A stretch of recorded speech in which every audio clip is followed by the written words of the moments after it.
I'm still on this thing about how the details of our phenomenology, the details of how sensory information is organised, is structured in such a way that it may provide metaphorical structure for non-concrete experience. I've just been speaking about rainfall, but what I'm interested in now is something I spoke about before actually, but I can't locate the video, or I can't remember exactly what I was saying. But it's really to do with how things appear in the visual field. And there's a kind of well-established relationship in conceptual metaphor theory to do with seeing and knowing, how the acquisition and comprehension and organisation of knowledge takes its form, at least partially, from the organisation and from the experience of seeing, really. So seeing is knowing, or knowing is seeing. It's usually written down as. But as I say, the details of the kind of phenomenal experience of seeing are quite complex, and that complexity may be mirrored across into the organisation of knowledge, at least in part. And so what I'm thinking about right now is how do things appear in the visual field? How do things come to be seen? I'm looking around right now, and it seems to me there's two ways that things come to be seen. I'm walking along this canal path, and obviously all kind of perspectival effects are happening. I can see my dog Phoebe up ahead. She's very small. She's this big right now, because she's at a distance. So she's taken up a very small amount of real estate on my retina, and she's not posing any kind of a threat, nor is she providing any opportunities for me, because she's at a distance. So her size kind of reflects her salience to an extent, and I can't pick out an awful lot of details about her. But as I walk towards her, that size increases, the salience increases. I have to start taking notice of what she's doing when she's near me. And I certainly would if she was a different kind of object, if she was a wild animal, or if she was something that would be particularly attractive and useful to me, or if she's something that posed any kind of a threat, I would have to take more notice. And that's reflected in again the size she's taken up. She's now this big, slightly bigger. And so she's appearing in my visual field. Firstly, as a very small point within the centre of my gaze as I'm looking at her, and then gradually becoming more and more salient, more and more real, if you like. I'm not sure if I'm using that term correctly here, but let's do for now. More and more, she's figuring more extensively within my visual field, and I feel as if I'm knowing her more. There's more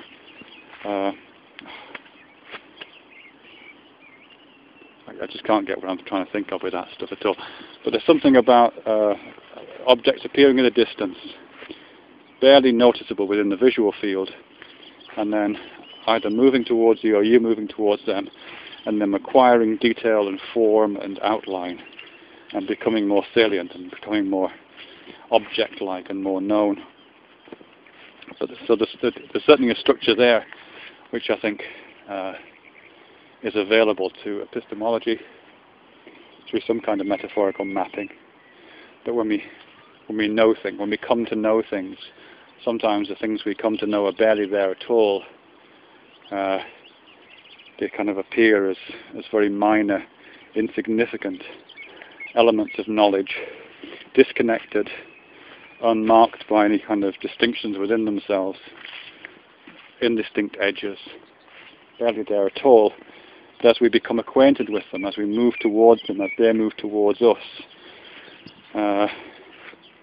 as we get to know them, and I think I'm using to in the sense of movement here, as we get to know them, we start to see the boundaries of that area of knowledge, we start to see its internal structure, we start to relate it to other aspects of knowledge that we know, and it starts to become salient and relevant for us.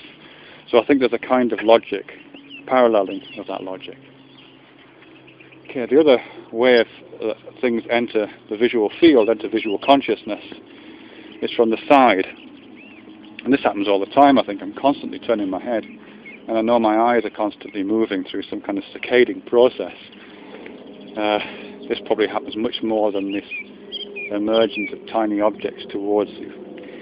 But every time I turn my head, something comes into view from the side. It's in the dark, and as I turn my head, it comes into the light. Turn my head, it comes into the light. And again, sometimes those things are quite far away. There's something blurry over there. I can turn it. It's a very small plant over there in the field. But sometimes they're looming, and I turn my head, and there's something quite large near me, and I might be quite startled by that. That's a really different experience. It's not like something on the distance, something on the horizon, a point you can just make out that you move towards or that moves towards you. This is something that may already be near you. It may already be very close by you. You may get that sense of something, some dark shape looming that you feel uncomfortably close to, and that acquires form and outline and internal structure and salience very, very quickly indeed. That would be scary. And at other times it's just more distant, and it feels more, it feels less emotionally loaded, although I'm sure there is something emotional going on there too. But again, as a completely regular structure, completely systematic pattern of organised availability, this stuff is coming into visual being in a really organised way. And again, I'd be surprised if that organisation wasn't somehow mobilised as a metaphorical system for organising other kinds of knowledge.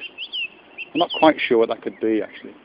Probably something to do with situatedness and perspectivalness, or because we do use expressions like looking at it a different way, or I don't know. I think there's a sense in which having a kind of fixed viewpoint is a metaphorical mobilization of that metaphor already. But I think there's probably more to it than that. So again, I'm just looking at the details of phenomenology, the details in this case of our visual consciousness, and I'm suggesting that maybe the details of that provide detailed mappings for abstract knowledge, instruction.